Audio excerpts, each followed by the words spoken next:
Hello every one. അപ്പോൾ ഈ 4 മണി പലഹാരം ആർക്കും ഇഷ്ടമല്ലാത്ത എനിക്കിഷ്ടപ്പെട്ടൊരു കലാപരിപാടി കേട്ടോ. അപ്പോൾ പെട്ടെന്ന് തന്നെ ഉണ്ടാക്കാൻ വേണ്ടിയിട്ട് എനിക്ക് തോന്നി ചിക്കൻ കട്ട്ലേറ്റ് ഉണ്ടാക്കാമെന്ന്. യൂട്യൂബിലൊക്കെ നോക്കി കുറച്ച് റെസിപ്പിയൊക്കെ പഠിച്ചിട്ട് ഞാൻ ചിക്കൻ നഗറ്റ്സ് ഒക്കെ വാങ്ങിച്ച് പൊട്ടറ്റോ ഒക്കെ വേവിച്ച് അസ്യൂഷൻ നമ്മുടെ ബേസിക് സാധനങ്ങളായിട്ടുള്ള ഇഞ്ചി, പച്ചമുളക്, സവാള ഇതെല്ലാം അഡ്ജസ്റ്റ് ചെയ്തിട്ട് ചിക്കൻ കട്ട്ലേറ്റ് ഉണ്ടാക്കുക കേട്ടോ. വിചാരിച്ചത്ര കഷ്ടപ്പാടൊന്നുമില്ല. പിന്നെ നമ്മൾ ഓയിൽ ഫ്രീ ആയിട്ട് ഉണ്ടാക്കാൻ വേണ്ടിയിട്ട് എയർ ഫ്രയർ യൂസ് ചെയ്യാനായിട്ട് തീരുമാനിച്ചേക്കുന്നത്. അപ്പോൾ അതാവുമ്പോൾ നമുക്ക് അധികം എണ്ണയൊന്നും ഉപയോഗിക്കേണ്ട, അത്യാവശ്യം ഹെൽത്തിയൊക്കെയാണ്.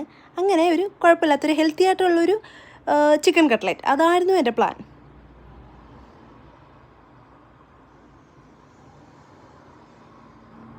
കട്ട്ലേറ്റ് ആയപ്പോഴേക്കും കുഴപ്പമില്ലാത്തൊരു ലുക്കിലൊക്കെ കിട്ടി കേട്ടോ.